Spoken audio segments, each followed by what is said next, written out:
The sound I remember most wasn't the plate shattering. It was my mother-in-law clapping.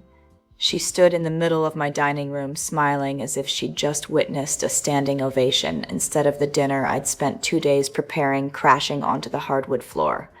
"Oh dear," she sighed. "I suppose hosting just isn't for everyone." 12 guests stood frozen. My husband, Ethan, looked from the broken dishes to his mother. Then he quietly helped her to a chair. Not me. That was the moment I stopped trying to earn Beatrice's approval. I decided I would let the truth speak for itself. When Ethan and I married, I knew Beatrice didn't like me. She never raised her voice. She never openly insulted me. Instead, she specialized in tiny cuts that nobody else noticed. She'd compliment another woman's cooking while staring at mine. She'd accidentally leave me out of family photos. She introduced me as Ethan's wife, but somehow remembered every detail about everyone else's careers and accomplishments. Whenever I tried to tell Ethan, he'd sigh, "That's just Mom." For 3 years, I convinced myself things would improve. Instead, they only became worse.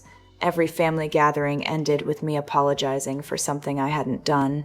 The dinner party was supposed to change everything. Ethan had finally invited his coworkers to our home. I wanted them to feel welcome.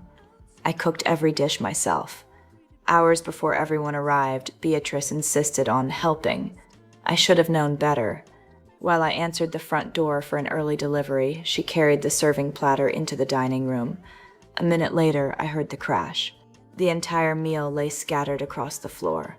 "I'm so sorry," she gasped dramatically, but the platter slipped. Then she looked directly at me. "I warned you it was too heavy." Within 30 minutes, she had ordered expensive takeout from her favorite restaurant. Everyone praised how quickly she'd saved the evening.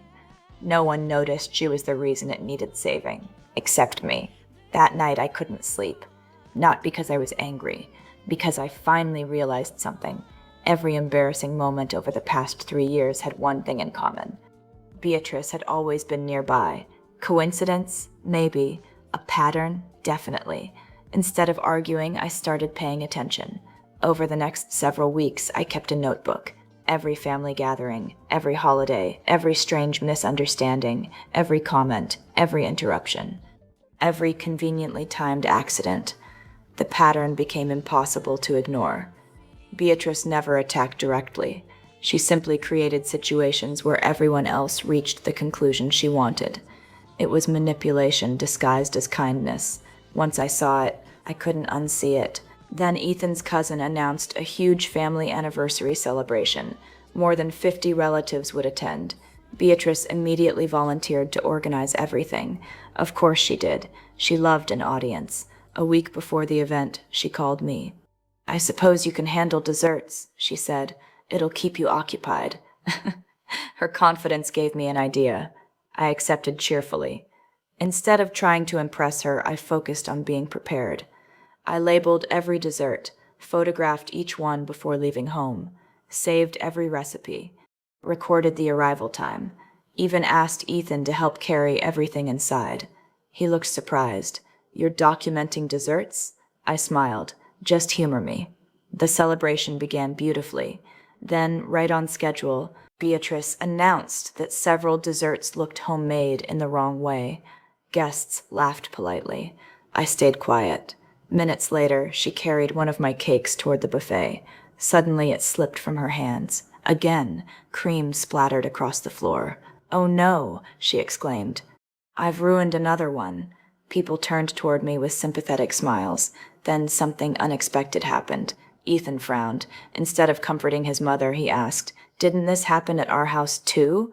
The room became quiet. Inunuen, his aunt, spoke up. Actually, she hesitated. "I remember something similar at Christmas." Another cousin nodded. "And Thanksgiving," someone else added. I thought I imagined it. One by one, family members began remembering little incidents they'd ignored for years, not because I'd accused anyone, because they'd witnessed them themselves. Ethan looked at the photographs on my phone. The cake had been perfect when we arrived. He looked at the serving table. Only my desserts had somehow been damaged, again. Then he looked at his mother. For the first time in our marriage, he wasn't defending her. He was asking questions. "Mom, Why does this keep happening? Beatrice laughed nervously. Surely you're not blaming me. No one answered. Silence filled the room. Sometimes silence is louder than shouting. Des mein mother slowly stood. She rarely spoke. When she did, everyone listened. I've watched this family for 80 years, she said. Respect isn't something you demand, it's something you give. Then she turned toward Beatrice. You've spent years competing with someone who only wanted to belong. No one argued. No one defended her. Because everyone had finally seen the same picture. The rest of the evening felt different. Relatives apologized for not noticing sooner. Several asked me for the dessert recipes. Children happily ate the undamaged cakes. People laughed again. Real laughter this time. Not the uncomfortable kind. When we left, Ethan held my hand all the way to the car. I'm sorry, he whispered. I kept telling myself you were overreacting because accepting the truth felt harder. I squeezed his hand. I wasn't asking you to choose between us. I just wanted you to see what I was seeing. He nodded. I do now. Fandel. Things changed after that. Not overnight. Trust rarely returns that quickly. Beatrice stopped organizing family events. She attended fewer gatherings. When she did come, she was noticeably quieter. Without an audience encouraging the performance slowly disappeared. As for Ethan and me, we started hosting our own dinners, small ones, warm ones, the kind where everyone helped clear the table and nobody worried about impressing anyone. Sometimes guests ask why I always take a photo of every finished dish before serving it. I simply smile. It's a habit. The truth is, I no longer need the pictures. The people who matter finally know who I am. And once the truth has a seat at the table, manipulation doesn't get invited back.